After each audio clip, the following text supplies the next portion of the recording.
परछाइयों के घूंघट से मुक्त हुए दूसरी दुनिया के भीतर शहर एक मृगतृष्णा के रूप में अस्तित्व में था। अपने पूर्व स्व का एक विकृत प्रतिबिंब मिडनाइट स्टार की दिव्य चमक ने अवा, मार्कस और इसाबेला को अवास्तविक परिदृश्य के माध्यम से निर्देशित किया, जहां वास्तविकता और भ्रम एक ब्रह्मांडीय टेपेस्ट्री में धागे की तरह जुड़े हुए थे।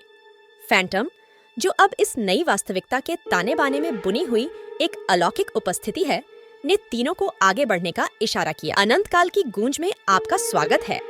फैंटम की असंबद्ध आवाज गूंज उठी। यहाँ समय और स्थान की सीमाएं केवल फुसफुसाहट हैं, जो फिर से लिखे जाने की प्रतीक्षा कर रही हैं।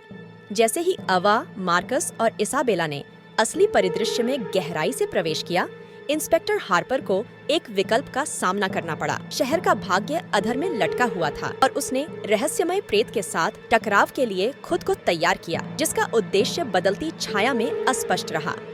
The echoes on off eternity, सपनों और दुःस्वप्नों का एक क्षेत्र, तीनों के अतीत और भविष्य की झलक दिखाता है। प्रत्येक कदम चुने गए विकल्पों और आपस में जुड़ी नियति की गूंज से गूंजता रहा। जैसे जैसे वास्तविकता और भ्रम के बीच का पर्दा पतला होता गया, रहस्य गहराता गया और मिडनाइट स्टार की चमक ब्रह्मांडीय रहस्यों की लय के साथ स्पंदित होती गई। फैंटम, जो अभी भी अस्पष्ट विस्तार में छिपा हुआ है, ने घूंघट की शक्ति के पीछे की सच्चाई को उजागर किया। इसमें न केवल वर्तमान बल्कि अतीत और भविष्य को भी नया आकार देने की क्षमता थी। अवा, मार्कस और इसाबेला, जिन्हें ब्रह्मांडीय नृत्य द्वारा अनजाने में चुना गया था, खुद को एक दिव्य नाटक के केंद्र में पाया, जो नश्वर समझ से परे था। इंस्पेक्टर हार्पर ने इकोज की भूल भुलैया को नेविगेट करते हुए इच्छा शक्ति की लड़ाई में फैंटम का सामना किया। आपकी डकैती वास्तविकता के साथ एक जुआ थी, उसने घोषणा की। रहस्यों को उजागर करने और खंडित शहर में व्यवस्था बहाल करने का दृढ़ संकल्प किया। आया के भूत फैंटम ने गूढ़ शब्दों के साथ जवाब दिया, जो असीम विस्तार में गूंज रहा था। ऐसे ही अवा, मार्कस और इसाबेला इकोज के निकट पहुंचे।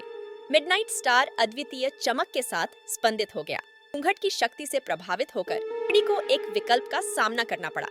अपनी नियति को फिर से लिखने के आकर्षण के आगे झुकना या ब्रह्मांडीय व्यवस्था के साथ हस्तक्षेप के परिणामों का सामना करना। वास्तविकता और भ्रम के चौराहे पर खड़े इंस्पेक्टर हार्पर ने घूंघट के पीछे के असली उद्देश्य को उजागर करने के लिए फैंटम को चुनौती दी।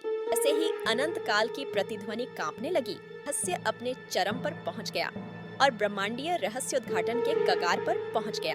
अंतिम रहस्योद्घाटन में फैंटम ने कबूल किया। छाया का घूंघट एक प्रकाश स्तंभ था, एक ब्रह्मांडीय अलार्म, जिसका उद्देश्य शहर को उसकी क्षमता के प्रति जागृत करना था। इकोज ने अपने निवासियों के सामूहिक सपनों और भय को धारण किया और ब्रह्मांडीय कथा को फिर से लिखना प्रत्येक व्यक्ति के भीतर मौजूद शक्ति को समझने का एक सबक था। जैसे ही फैंटम की स्वीकारोक्ति अति यथार्थवादी विस्तार में गूंज उठी, एवा, मार्कस और इसाबेला को शहर को उसकी मूल स्थिति में वापस लाने या अनंत काल की गूंज को एक नई वास्तविकता को आकार देने के विकल्प का सामना करना पड़ा। रहस्यमय चरमोत्कर्ष हवा में लटक गया जैसे ही ब्रह्मांडीय नृत्य सामने आया, और शहर का भाग्य उन लोगों के हाथों में आ गया जिन्होंने अस्तित्व की सीमाओं को चुनौती देने का साहस किया।